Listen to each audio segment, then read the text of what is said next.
Hello and welcome into the Week 9 edition of the ETSN.fm podcast. I'm Clint Buckley, and as always, I'm joined by Chandler Vessels.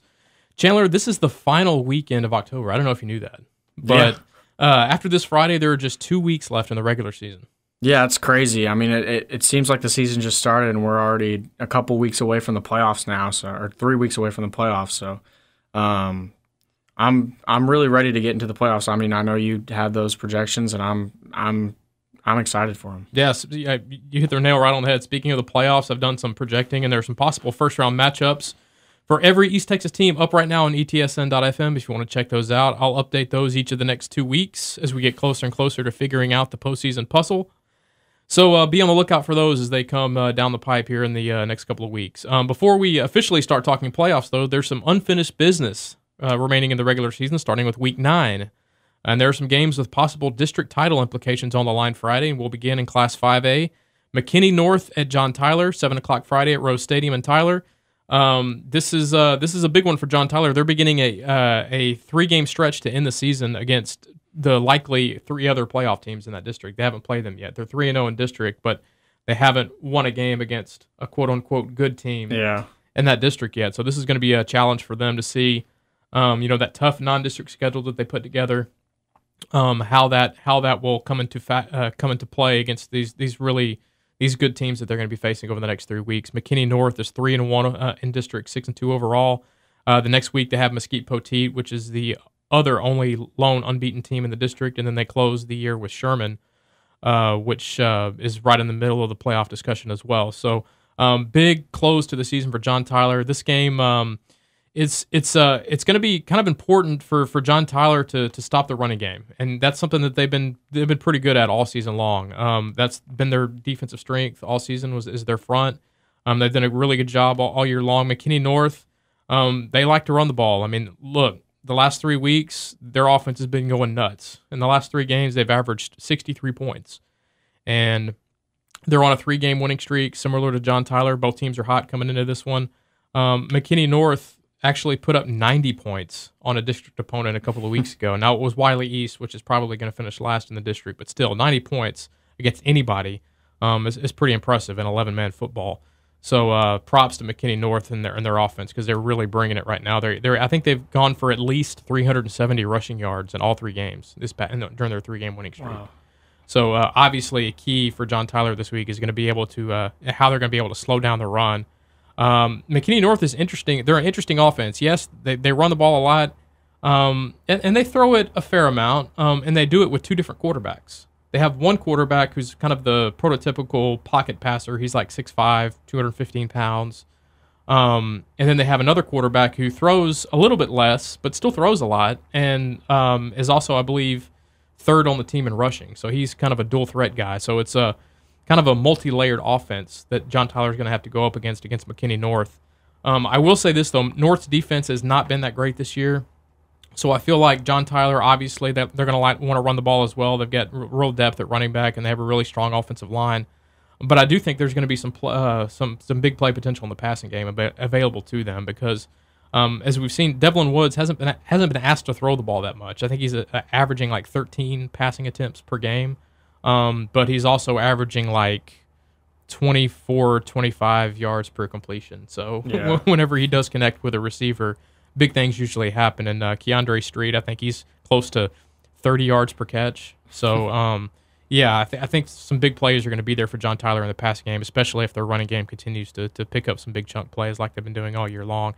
So, big one for John Tyler. They need to win this to kind of keep pace with Mesquite Poteet leading into that game next week, which would be a battle of unbeatens and for the district championship next week on the road for John Tyler. So big one for the Lions on Friday. Staying in Class 5A Division 1, in the neighboring District 8 5A D1, we have a battle of district unbeatens as Lufkin travels to Magnolia West. These 2 teams have identical 6-1 overall records and 4-0 marks in district. You and I were texting back and forth last night a little bit about this, and I think we may have underestimated that district a little bit that Lufkin's in. I mean, we knew that College Station would be good. Obviously, they're coming off a state championship, but I think we kind of discounted Magnolia ISD a little bit. Yeah. Magnolia gave Lufkin all they wanted a few weeks ago in district. Magnolia was up on College Station for the most part in that game, and then College Station came back and won last week in overtime. And then you look at Magnolia West, which if you just look at their offensive numbers, it's crazy. I mean, they're averaging 53 points per game on the year, well over 500 yards of offense. They have a really good quarterback, John Matocha. I think that's how you pronounce it. That's how it's spelled. Anyway, Matocha. So that's what I'm going with. He's nearing 2,000 yards passing already. So he's averaging over 300 yards per game through the air. They're a little bit different from Lufkin in that they're more of a pass first offense. But they will run the ball. They will run the ball a little bit, but I think the big key in this game is going to be Lufkin's secondary against Magnolia West, because not only does their quarterback have good numbers, he spreads it around. There's not one receiver that just dominates the targets and has all the yards and touchdowns. I mean, they're really 4 and 5 deep at the receiver position. They have a tight end who's committed to Texas Tech, who I think is tied for the team lead in touchdowns with 5. So obviously he's a big red zone target, but they also have some speedy slot guys that make big plays up and down the field, and I think that's going to be a big key for Lufkin. Now, we know that Jaron Thompson, their safety, is very good, especially against the run. I mean, they play him close to the line of scrimmage a lot in run support, but we're going to get to see probably more of him playing that center field position, kind of a la the Earl Thomas in the NFL, where he's going to have to cover a lot of ground in order to keep those Magnolia West receivers in front of him and prevent the big plays through the air. And then it's also going to be a big game for their cornerback, Damon McKelvey, who's their top corner. He's going to have to do a good job of at least taking out one of those receivers on every play to kind of limit the options for Magnolia West's quarterback. And obviously, pass rush is going to be a big key for Lufkin too, and they've been great at that all year long. Braylon Garcia has 5 sacks at defensive end, and then their linebacker DeAndre Bagley also has 5 sacks. So they're good with their 3-man front, but they also don't mind bringing extra rushers like Bagley at linebacker to create some pressure when they need it. So big key in this one, I think, is going to be how Lufkin's defense handles the passing attack for Magnolia West. And I don't think there's going to be too many rushing attempts for Magnolia West in this game. Lufkin's defense is holding opponents to 2.1 yards per carry. So if they can't throw it, then Magnolia West is in trouble, because I don't think they can run on them, and I don't think many teams can. Yeah. So, big game for Lufkin. Obviously, the winner here, if Lufkin wins, they pretty much lock up the district championship, having already faced College Station. I believe Magnolia West still has to play College Station either next week or in the season finale. So they could win and still slip up and not win the district outright. So, but for Lufkin, a win here pretty much wraps up the number 1 seed from this district. And that's big as we get closer and closer to playoffs. That first round matchup, you'd kind of like to open up with a 4 seed if you can. So I'm sure that's what's on Lufkin's mind this week. Now moving on to Class 3A, a big one between a couple of district unbeatens and District 7 3A D1, and that's Atlanta versus Jefferson. Yeah, I mean, Atlanta got off to that rough start in non-district. They didn't win a game in non-district. They went 0-4, and then haven't lost in starting district. So I think dropping down from 4A last year sort of helped them out in that regard, but certainly they're going to run into a Jefferson team that really has been rolling all year. They haven't been tested yet, really. Yeah, outside of maybe that Pittsburgh game in the opener, they haven't really faced a super tough opponent so far. But they're gonna meet one on Friday in Atlanta. So one of the things that I'm interested to see about this game, Trey Hodge, it's his 3rd game back now. He got hurt pretty early in that season opener against Pittsburgh, hurt his shoulder. And since coming back, they've sort of understandably brought him back sort of cautiously. He hasn't had a lot of attempts in the 2 games that he's played. I think 6 and 7 attempts, and maybe that's just because they haven't had to pass a lot. Right. But I think seeing how he performs in this game against an Atlanta pass defense that's going to be pretty tough for Jefferson to go up against. They're allowing under 100 yards passing per game. Wow. So far. I'm excited to see how Hodge, he should be relatively healthy now coming off that bye week. He's got a couple of targets in TQ Jackson, an Arkansas commit, right, who's averaging 29.7 yards per reception. He only has 13 catches all year. Wow. Just because, Hodge got hurt and they really didn't throw the ball a whole lot after he got hurt. And then Kylan Thomas, the guy who was actually replacing Hodge at quarterback, is now sliding back over into that receiver role. So seeing how Jefferson's pass game performs in this is going to be a big question for me. But also, you can't talk about Jefferson without talking about D Black, their running back. Right. He surpassed 1,000 yards last week. He's hasn't had a game in which he's rushed for less than 100 yards this season, and I think he's going to have a big opportunity against this Atlanta defense that's allowing they only allow 89 yards passing, but they're giving up 250 yards per game on the ground. So there should be plenty of holes for him to run through, and I expect him to have a big game. And seeing the matchup between him and Jawan King, Atlanta's running back, who's a Rice commit, is going to be pretty big. And I think that how those two perform could have a big impact on who wins this game. I think we're in for a lot of points in this one. Yeah. I think both offenses are loaded, and I Yeah. think Atlanta's defense has had some issues, especially early in the season when they were facing that tough competition that they were going up against. Yeah.